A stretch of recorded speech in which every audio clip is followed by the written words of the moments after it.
tout le monde, je refais la vidéo de la semaine dernière où vous m'avez fait remarquer à juste titre qu'il n'y avait pas de son. Bah oui, parce que les écouteurs étaient restés branchés dans l'ordinateur. Voilà, problème technique.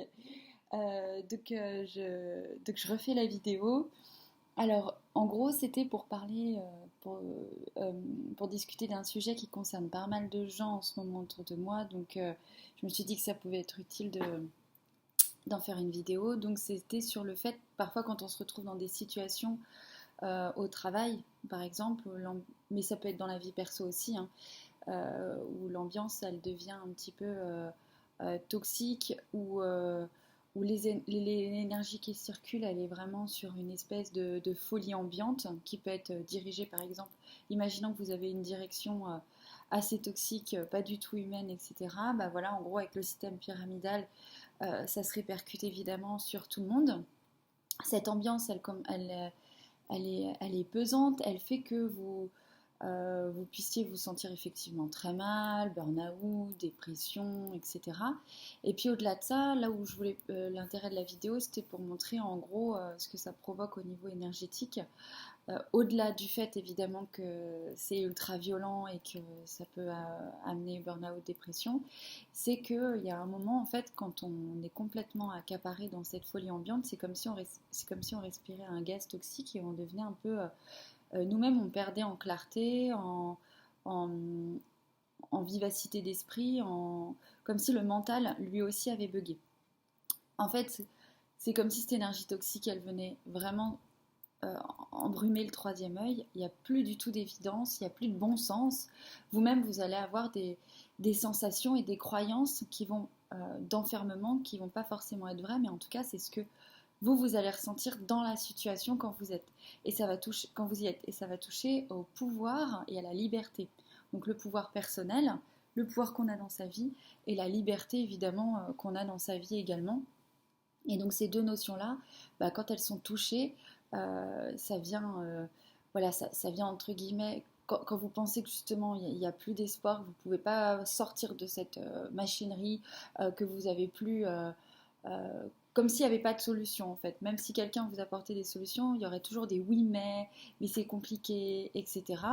Parce que bah voilà, on va dire cette couronne de points énergétiques, elle va être complètement bouchée, embrumé, sans compter votre plexus qui lui aura pris aussi beaucoup parce que bah, en étant, si vous êtes face à de la tyrannie, des humiliations, des choses qui ne vont pas effectivement vous mettre en joie, ça va aussi se loger dans le plexus. Donc vous aurez ni la clarté d'esprit, ni la foi, ni la joie, ni l'élan, en fait, pour avoir, on va dire, la bonne réaction ou la bonne stratégie, celle qui vous dit non, non, ne t'en fais pas, tu n'es pas enfermé, tu gardes ton pouvoir personnel, tu as ta liberté, ne remets pas en boucle toutes ces phrases qui viennent te parasiter. Il faut sortir un peu la tête de ce gaz toxique, pouvoir désembrumer un petit peu tout ça, reprendre ta clarté, te rendre compte que non, c'est ok, cet environnement ne te convient plus, mais en aucun cas tu es enchaîné, en aucun cas tu es soumis, en aucun cas il y a, enfin voilà, il y a des solutions. Alors après la phase solution, ça arrive dans un deuxième temps avec la notion d'organisation, de temps et d'aide évidemment. Il faut beaucoup se faire aider dans ces moments-là de gens qui, de tout type de personnes qui pourraient vous renseigner et vous permettre en fait de reprendre pied sur votre mental parce que votre mental va bugger, il va vraiment connecter le mental inférieur, celui qui va être le plus négatif possible, le plus enfermant. Alors qu'on a un mental supérieur qui lui peut être très efficace et qui peut être attends, on va s'organiser, on va faire comme ci, comme ça.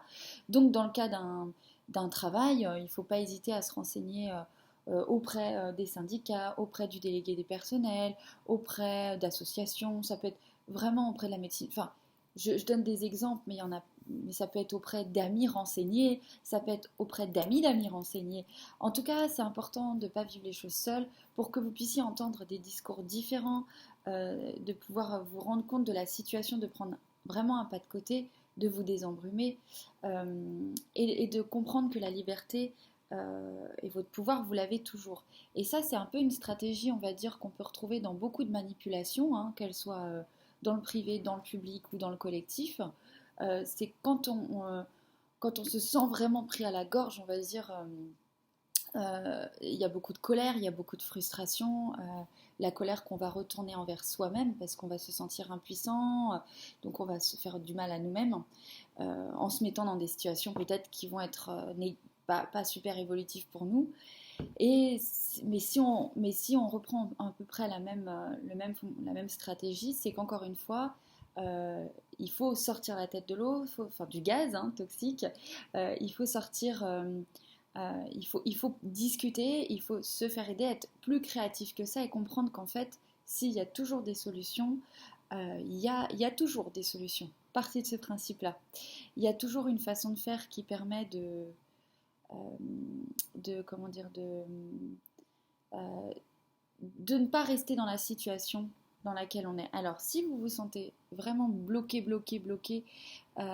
et que vous avez en plus besoin d'aide énergétique, n'hésitez pas à faire une petite méditation avec une purpurite, une jolie pierre violette plutôt opaque, pas transparente, la purpurite, sur votre tête. Et faites une jolie méditation, ça peut être celle des méditations avec Ho'oponopono par exemple. Il y en a une super, j'ai oublié son nom, le nom du monsieur qui fait ça. Euh, Enfin, du coup, moi je l'aime bien celle-là parce qu'il explique bien dans sa méditation que, en gros, on demande pardon à soi-même, en fait, de ne pas avoir. Parce qu'on fait. Pour faire perdurer une expérience dans le non-amour, alors que on peut comprendre les choses plus rapidement. Donc, en gros, voilà, c'est plus sympa envers soi, c'est moins culpabilisant. Voilà, une méditation comme ça qui permet déjà de vous recentrer, de pouvoir retrouver une paix intérieure, du calme, parce que sans ça, effectivement, c'est compliqué. Et après, vous verrez, dès qu'il y aura plus ce gaz-là, ici, sur toute cette couronne-là, et puis dans le plexus, les solutions, elles vont apparaître et les choses, elles vont être vraiment beaucoup plus fluides. Et vous comprendrez que le pouvoir et votre liberté personnelle, elle a toujours été là, elle n'est pas partie d'un coup. Voilà, j'espère que cette vidéo vous aura aidé. C'était vraiment pour expliquer le phénomène quand on est vraiment, quand on se sent prisonnier, très mal, comme si, avec un grand sentiment d'injustice évidemment. Et puis, il n'y a rien de pire que le sentiment d'impuissance. Donc cette vidéo, en gros, c'est vraiment pour sortir de ce sentiment d'impuissance qu'on peut avoir de temps en temps. Voilà, donc j'espère que ça vous aura aidé. Je vous fais plein de gros bisous. Mouah.